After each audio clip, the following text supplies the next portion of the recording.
I'm speaking to you because I want to give you an extremely important Je message. m'adresse à vous car je veux vous transmettre un message extrêmement important.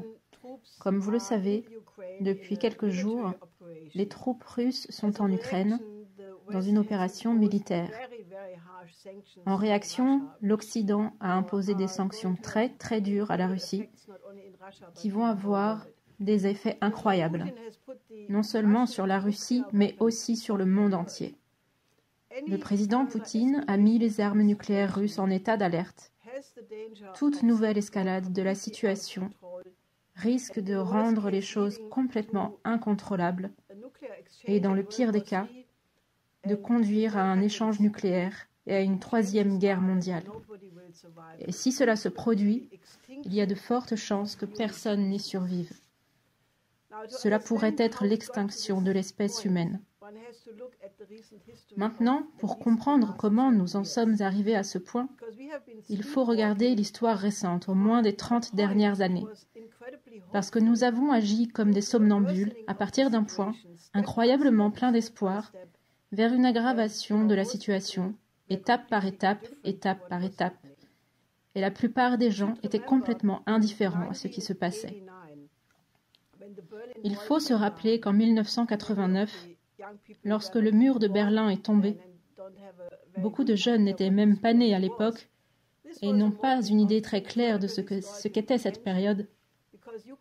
C'était un moment au potentiel historique incroyable, parce qu'on aurait pu construire un ordre de paix, parce que l'ennemi était parti ou sur le point de partir. L'Union soviétique ne représentait plus une menace, car Gorbatchev avait accepté la démocratisation des pays d'Europe de l'Est. Et c'était ce que nous appelions l'heure de gloire de l'humanité, l'un de ces rares moments où l'on peut façonner l'histoire pour le meilleur. L'Union soviétique ne représentait pas une menace à l'époque, et il était donc tout à fait normal que le secrétaire d'État américain James Baker III, le 9 février 1990, lors d'une discussion avec Gorbatchev, promette que l'OTAN ne s'étendra pas d'un pouce vers l'Est. Aujourd'hui, Stoltenberg, le secrétaire général de l'OTAN, affirme qu'une telle promesse n'a jamais été faite. Mais ce n'est pas vrai. Jack Matlock, qui était ambassadeur des États-Unis à Moscou à l'époque, a déclaré à de très nombreuses reprises que cette promesse avait bel et bien été faite. Il existe une vidéo de l'ancien ministre allemand des Affaires étrangères, Hans-Dietrich Genscher, qui confirme la même chose. Et il y a quelques jours, Roland Dumas, alors ministre français des Affaires étrangères, a donné une interview dans laquelle il a absolument confirmé cela et a dit « Oui, nous l'avons promis » et un nouveau document est apparu qui se trouve dans les archives britanniques. Il existe donc des preuves irréfutables qu'une telle promesse a été faite. Et donc, quand Poutine dit maintenant qu'il se sent trahi, il y a des preuves réelles. Parce que Poutine est aussi venu en Allemagne en 2001 et il s'est adressé au Bundestag allemand, en allemand, et il y avait plein de propositions, beaucoup d'espoir de construire une maison européenne commune, d'avoir une coopération. Il a parlé du peuple allemand, du peuple de la culture, de Lessing, de Goethe. Et il y avait même un potentiel réel pour revenir sur ce qui avait été fait dans les années 90 avec Eltsine et la thérapie de choc. Parce qu'à cette époque, malheureusement, ce qui s'était passé, c'est que certains cercles en Grande-Bretagne et aux États-Unis avaient décidé de construire un monde unipolaire. Plutôt que de construire un ordre de paix, ils ont dit « Ok, c'est l'occasion de construire un empire sur le modèle de l'Empire britannique, sur la base de la relation spéciale entre la Grande-Bretagne et les États-Unis. » Cela s'appelait PNAC, le projet pour un nouveau siècle américain. Et lentement, étape par étape, ils ont commencé à se lancer dans des changements de régime pour tous ceux qui n'étaient pas d'accord avec eux, pour une révolution de couleur, pour des guerres interventionnistes humanitaires, ce qui nous a donné l'Afghanistan, l'Irak, qui était basé sur des mensonges, l'incroyable mensonge au Conseil de sécurité de l'ONU dans le cas de la Libye, la tentative de renverser Assad en Syrie, des guerres qui ont causé la mort de millions de personnes. Des millions de personnes sont devenues des réfugiés et ont eu une vie détruite. C'était donc un domaine dans lequel, dès le début, l'Ukraine figurait en bonne place dans tous ces calculs. Il y a eu en tout 5 vagues d'expansion de l'OTAN et en 2008, au sommet de Bucarest, il a été promis que l'Ukraine et la Géorgie feraient partie de l'OTAN, ce qui, du point de vue de la Russie, n'est tout simplement pas acceptable. En effet, au lieu que l'OTAN ne se déplace pas d'1 pouce vers l'Est, elle s'est déplacée de 1000 km vers l'Est. Elle se trouve actuellement dans les pays baltes, à la frontière de la Russie. Mais en Ukraine, cela signifierait que des systèmes d'armes offensifs pourraient atteindre Moscou en moins de 5 minutes et rendre la Russie de facto indéfendable. Vous devez comprendre que c'est là l'intérêt vital de la Russie en matière de sécurité et que si l'OTAN incluait l'Ukraine, cela violerait cet intérêt. Et c'est pourquoi toute cette discussion sur le fait que les Ukrainiens ont le droit de choisir leur propre alliance, en réalité c'est faux, car il est aussi un principe dans tous les documents officiels que la sécurité d'un pays ne peut se faire au détriment de la sécurité d'un autre, qui serait la Russie dans ce cas. Donc, ce qui s'est passé, c'est que lorsque l'Union européenne a essayé d'inclure l'Ukraine dans l'accord d'association de l'Union européenne à la fin de 2013, Yanukovych, le président de l'époque, a reconnu que c'était inacceptable, parce que cela aurait ouvert à l'OTAN la mer Noire et pratiquement pour les ports ukrainiens. Donc il s'est retiré de l'accord. Puis, immédiatement, il y a eu les manifestations à Maïdan. Et on dit toujours que ce n'étaient que des gens qui voulaient la démocratie. Bien sûr, il y avait des gens qui voulaient faire partie de l'Europe et de l'Occident. Mais dès le début, il y avait des éléments qui étaient entretenus par les services de renseignement depuis la Seconde Guerre mondiale. Les réseaux de Stepan Bandera, c'était la personne qui avait coopéré avec les nazis pendant la Seconde Guerre mondiale. Et Stepan Bandera est devenu en fait un agent du MI6. Ces réseaux avaient des bureaux à Munich. Ils faisaient partie du bloc de nations anti-bolchevistes. Ils étaient entretenus par les services de renseignement, le MI6, la CIA, le BND, dans l'éventualité d'un affrontement avec l'Union soviétique. Et ces réseaux ont été mobilisés à Maïdan dans le cadre d'une opération de changement de régime, d'une révolution de couleur, puis finalement du coup d'État, pour lequel les États-Unis, selon Victoria Nuland, avaient dépensé 5 milliards de dollars pour développer des ONG et essayer essentiellement de manipuler la population pour qu'elle pense que si elle rejoignait l'Union européenne, elle serait riche comme l'Allemagne du jour au lendemain, ce qui naturellement n'a jamais été dans les cartons. Alors naturellement, le coup d'État a eu lieu et avec le coup d'État de février 2014, des réseaux sont arrivés au pouvoir qui étaient extrêmement répressifs contre la langue russe, la population russe. Et c'est pourquoi la population de Crimée a voté pour faire partie de la Russie. Ce n'est pas Poutine qui a annexé la Crimée. C'était une mesure d'autodéfense des russophones de Crimée pour avoir un vote par référendum.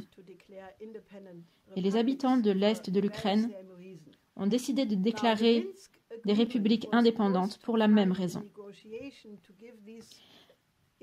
L'accord de Minsk était censé permettre de négocier l'octroi d'une plus grande autonomie à ces républiques indépendantes au sein de l'Ukraine. Mais le gouvernement ukrainien n'a jamais poursuivi dans cette voie, et l'Allemagne et la France, qui étaient censées participer aux discussions de Normandie, incluant l'Allemagne, la France, l'Ukraine et la Russie, n'ont jamais exercé de pression sur le gouvernement ukrainien, de sorte que les discussions n'ont pas avancé.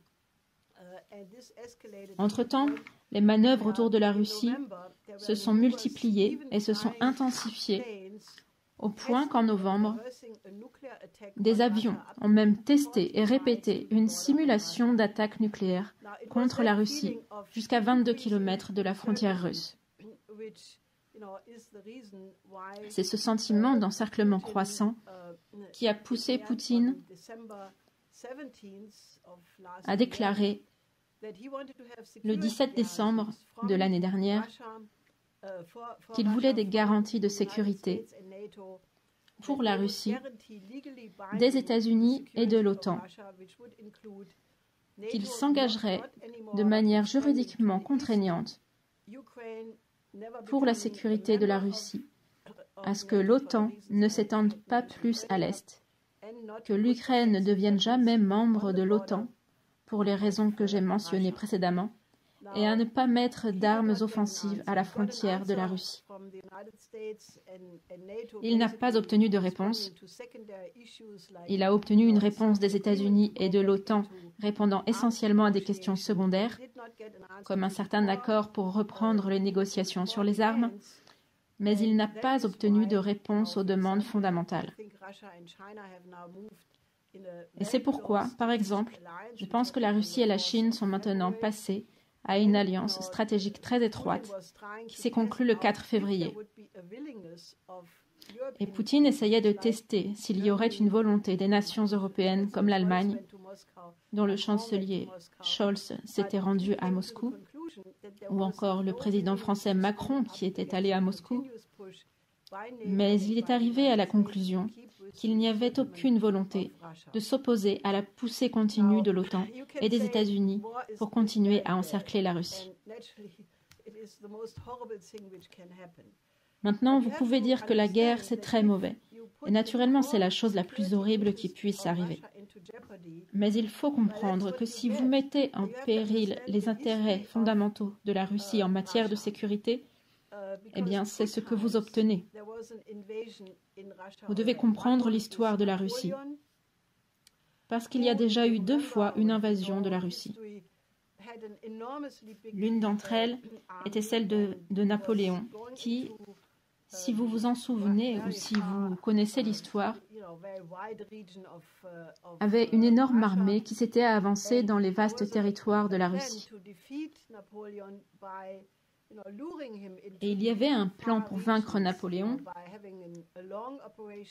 en l'attirant dans des régions éloignées, en l'obligeant à s'étendre sur une longue ligne opérationnelle, en jouant sur le fait qu'il détruisait tout sur son chemin,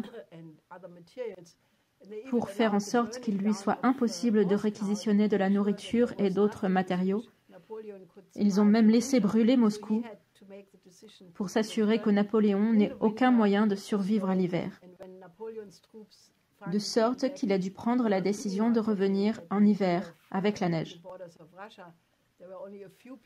Et lorsque les troupes de Napoléon sont finalement revenues à la limite des frontières de la Russie, il ne restait que quelques personnes d'une armée auparavant gigantesque. C'était une expérience traumatisante déjà là-bas. Ensuite, naturellement, il y a eu Hitler, qui a également envahi la Russie. Et pour les Russes, c'est une expérience qui est profondément ancrée dans leur ADN, on peut dire, parce qu'ils ont perdu 27 millions de personnes. Et pour eux, défendre la Russie, c'est le plus important. C'est une question de vie ou de mort. Donc, ce qui s'est passé, c'est que lorsque les choses se sont aggravées, la Russie a dit « Nous mettons clairement une ligne rouge et lorsque celle-ci n'a pas été respectée, et c'était quelque chose censé être très clair,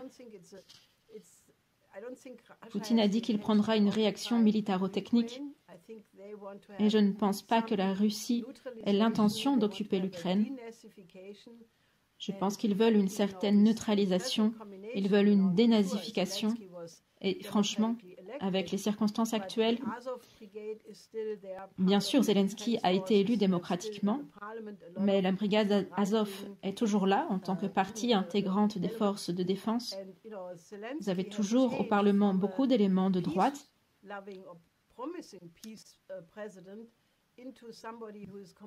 Et Zelensky, qui se présentait comme un président pacifique, ou tout du moins promettant la paix, est passé à n'être qu'un simple outil, n'osant même pas évoquer Minsk II, parce qu'il redoute d'être renversé, ou pire, s'il se lance dans Minsk II. C'est donc une situation où nous devons accepter le fait qu'une dénazification ne relève pas de la propagande russe, mais qu'il y a une réalité à cela. Et c'est un scandale absolu que l'Occident, avec ses soi-disant valeurs occidentales et prises de liberté, l'ordre fondé sur des règles, la démocratie, les droits de l'homme, tout cela est devenu quelque peu boueux.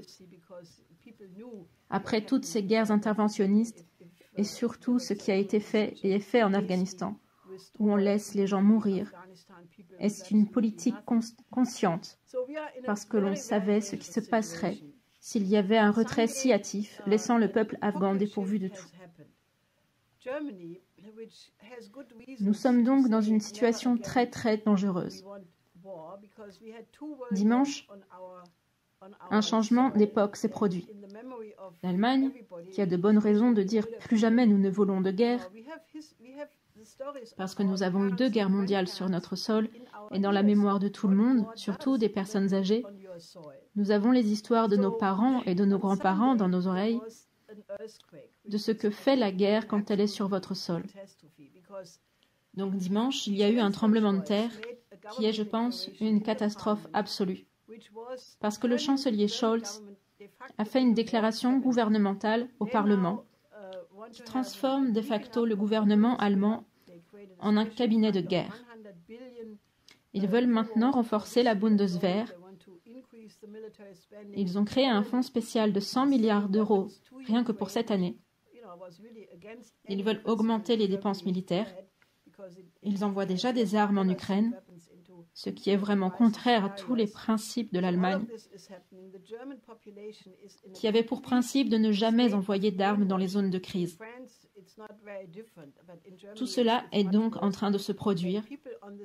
La population allemande est dans un état de lavage de cerveau complet. En France, ce n'est pas très différent, mais en Allemagne, c'est bien pire. Et les gens actuellement sur place, qui connaissent les 2 situations, rapportaient que cela ne peut être comparé qu'au choc que le peuple américain a eu après le 11 septembre.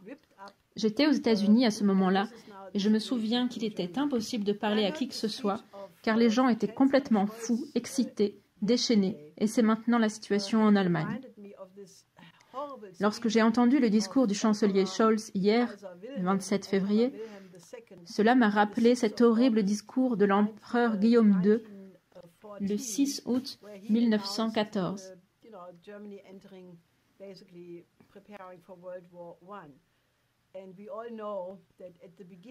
Lorsqu'il a pour l'essentiel annoncé que l'Allemagne se préparait à la Première Guerre mondiale. Et nous savons tous qu'au début de la Première Guerre mondiale, personne ne s'attendait à ce qu'il y ait 4 ans de tranchées, d'allers-retour, de tueries inutiles, et à la fin, une génération entière a été détruite. Et le traité de Versailles a été un traité injuste, qui n'a fait que créer les conditions préalables à la Deuxième Guerre mondiale. Alors que faisons-nous maintenant ? Je pense que notre seule chance est d'obtenir une mobilisation internationale immédiate en faveur d'une architecture de sécurité internationale qui doit prendre en compte les intérêts de sécurité de chaque nation de la planète, y compris la Russie, la Chine, les États-Unis, les nations européennes et toutes les autres nations de la planète. Le modèle à suivre est le traité de paix de Westphalie.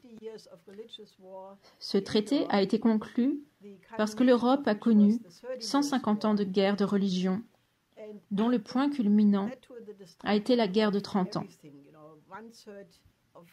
qui a entraîné la destruction de tout. Un tiers des biens, des personnes, des villages, des animaux.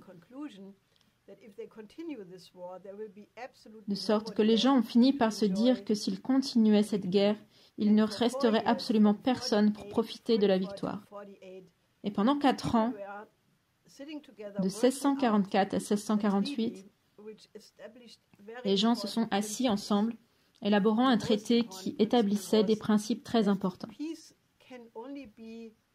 Le principe le plus important était que la paix ne peut être gagnée que si un nouvel arrangement prend en compte l'intérêt de l'autre.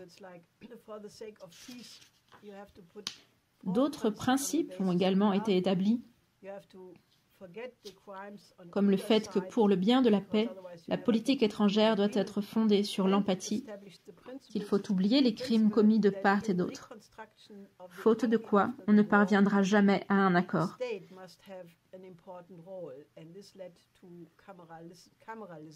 Et que l'État doit jouer un rôle important dans la reconstruction de l'économie après la guerre, ce qui a conduit au caméralisme en économie. Ce traité de Westphalie a été le début du droit international et il est reflété aujourd'hui dans la Charte des Nations Unies. Et c'est ce modèle qui doit être pris pour que les nations s'assoient ensemble et qu'elles se disent: